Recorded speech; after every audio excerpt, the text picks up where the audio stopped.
il n'y a pas d'histoire sans mémoire, il n'y a pas de mémoire sans histoire. Je pense que les deux sont totalement liés, on ne peut pas séparer les deux.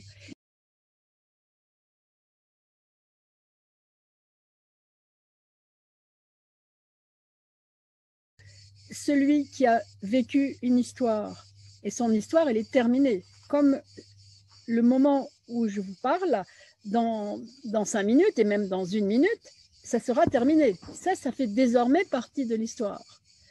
Et on ne pourra pas le changer. Ce que j'ai dit, je l'ai dit. Je ne vais pas le changer. C'est l'histoire de notre interview. Mais en revanche, à partir de là, va commencer le phénomène de la mémoire. C'est-à-dire qu'on va, chacun de nous trois, se rappeler différemment de cette interview. Et on va essayer de le recréer, chacun de nous trois, comme on voudra, mais ce qui a été dit a été dit. L'histoire, c'est quelque chose qui s'arrête au moment où ça se passe. La mémoire commence à ce moment-là. On voit bien que les deux sont totalement imbriqués. Je vais prendre par un biais qui est le philosophe Saint-Augustin qui, dans son livre Les Confessions, a donné une définition de la mémoire. Donc, on est au IVe siècle après Jésus-Christ, on est il y a plus de 1600 ans maintenant, et il présentait la mémoire comme un présent du passé.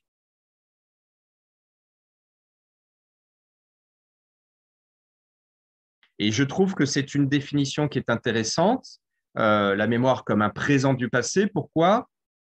Parce qu'en fait, elle met bien en avant toutes les circulations qui s'opèrent entre le présent et le passé quand on parle de mémoire. La différence avec l'histoire, c'est aussi ça, c'est-à-dire de considérer que finalement, la mémoire de tel ou tel passé est un dialogue permanent entre le présent et le passé. Et que la mémoire, en fait, va reformuler des éléments du passé, des faits historiques du passé, à l'aune de critères du présent, par exemple.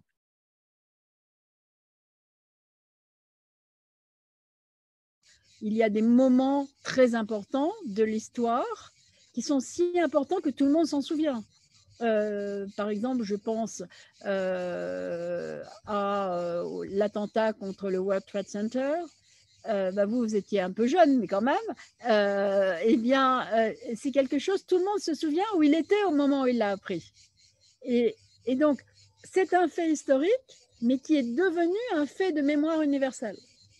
Et il y a beaucoup dans l'histoire de ces moments de conscience universelle qui sont des moments de mémoire, mais qui proviennent de l'histoire. Et faire l'histoire du 9/11,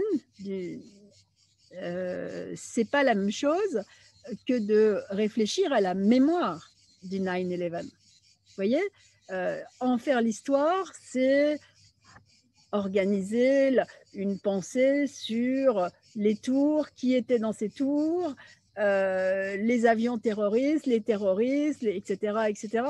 La mémoire, c'est quel choc cela a fait sur les habitants de New York, puis du reste des États-Unis, puis de la planète tout entière.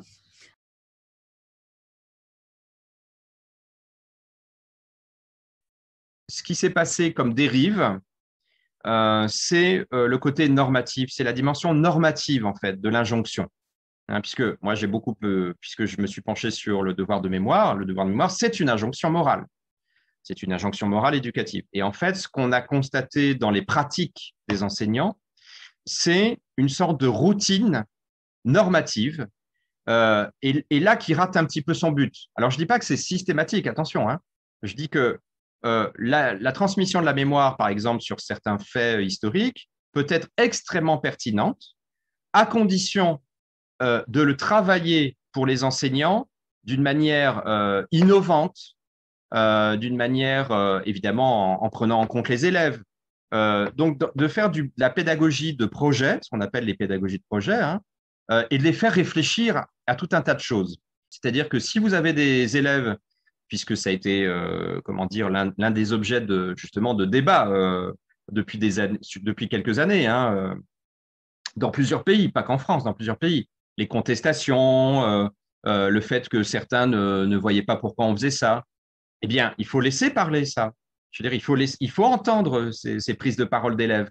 Mais pour pas pour les confirmer, pas pour les soutenir, mais pour rebondir, en fait, de la part de l'enseignant, hein, je parle là, hein, pour rebondir justement sur la nécessité de se soutenir et trouver d'autres arguments. Hein. Il ne faut pas avoir peur de l'argumentation.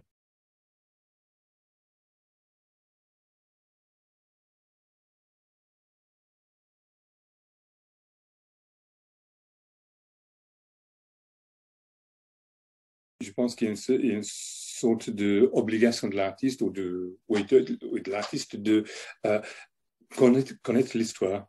Je veux dire que si je travaille sur le Rwanda artistiquement, si je travaille sur l'Afrique du Sud ou sur la question de migration artistiquement, je devrais pouvoir, je sais pas, faire une conférence universitaire ou une conférence grand public sur ce même sujet.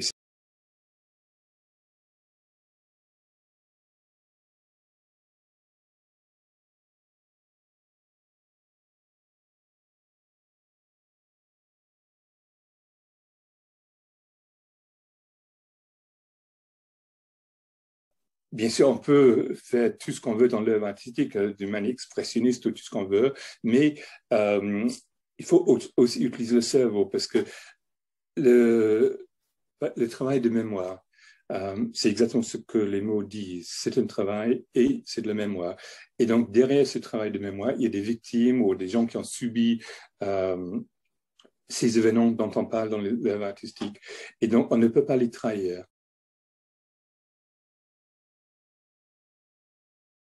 Dans mon cas, je dirais que mes œuvres n'informent pas le public parce que mes œuvres sont volontairement ambiguës. Il n'y a pas de faits décrits dans l'œuvre, mais je vois mes œuvres plutôt comme une sorte de tremplin pour inciter la curiosité du spectateur pour que le spectateur puisse dire ah, mais donc quelque chose s'est passé, je ne vous ai pas rendu compte, j'ai envie de savoir plus. Et savoir plus, c'est l'extérieur de l'œuvre d'art. Là, c'est avec des livres, avec des textes ou d'autres sources. Et puis, ça permet d'interpeller et de questionner. Ça oblige à se demander soi-même qu'est-ce qu'on ferait, soi-même qu'est-ce qu'on lit, soi-même qu'est-ce qu'on entend. Voilà.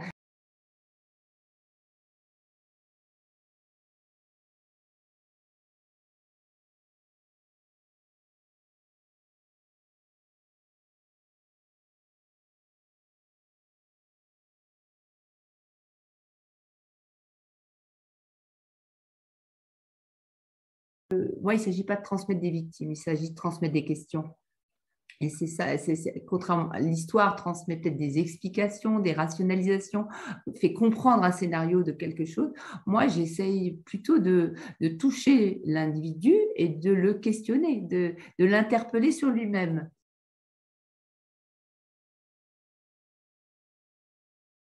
Par exemple, bon, je parle de Picasso, je parle d'un tableau qui s'appelle Guernica. Vous le connaissez, j'imagine.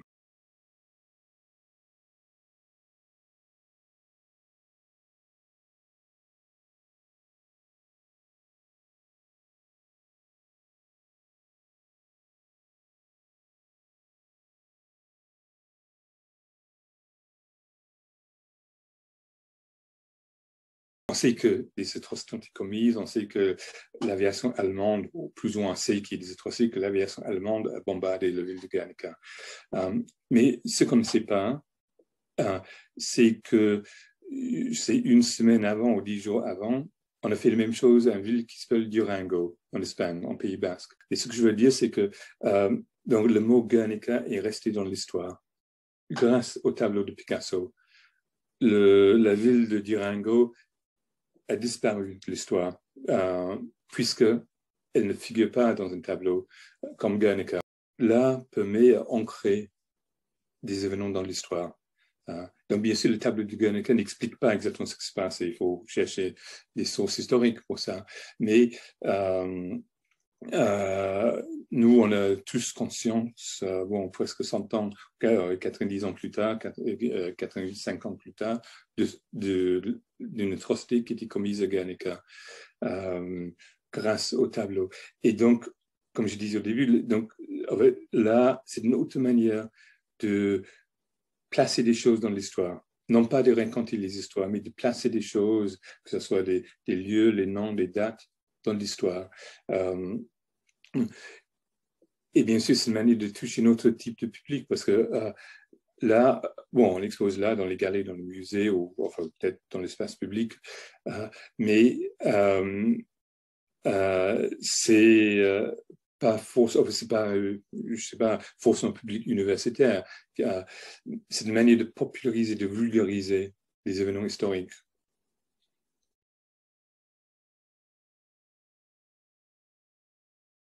Au début, quand j'ai commencé à travailler sur le Rwanda, les gens m'ont dit, mais pourquoi tu bosses sur le Rwanda? C'est en Afrique, c'est 10 000 km d'ici, c'est un petit pays, même ta copine, elle n'est pas rwandaise. C'est quoi ton lien avec le Rwanda?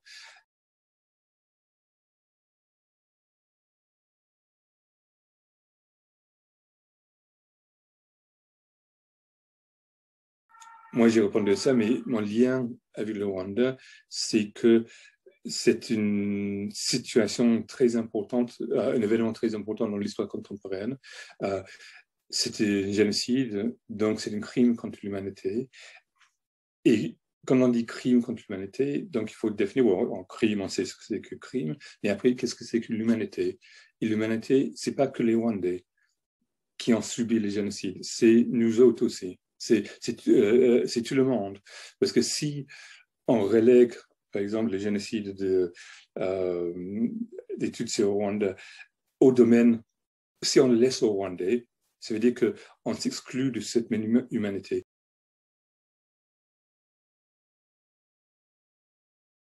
Ce qui est très irritant dans la peinture aussi, enfin moi ça m'irrite beaucoup, c'est que finalement, on peint beaucoup de ceux qui s'en sont sortis en fait.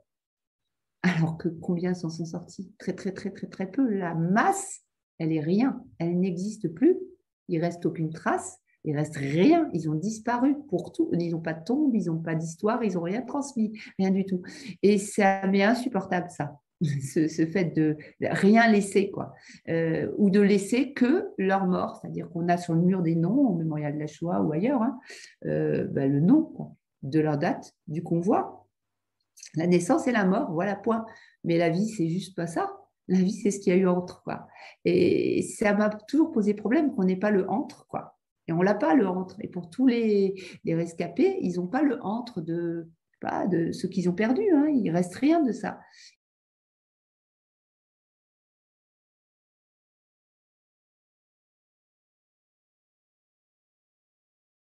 Et je vais transmettre ce entre. Donc la vie, hein, pas la mort. Et donc, ça joue dans mes toiles. Et en l'occurrence, je n'ai peint aucune toile de mort. Je n'ai pas peint les corps, je n'ai pas peint dans les camps. J'ai peint à la sortie des camps et à l'entrée des camps. Je n'ai pas peint ce que je n'ai pas vu, moi, là où je n'étais pas. J'ai rien peint comme ça. Je n'ai peint que des choses que que nous pouvons avoir vues ou qu'on pourrait avoir vues, mais pas le reste. Et donc, en fait, la vie avant, la vie après, mais pas dans les camps et pas... C'est très important pour moi. Donc, la transmission, c'est transmettre aussi de dire, c'est aussi une façon de dire que toutes les vies ont du sens.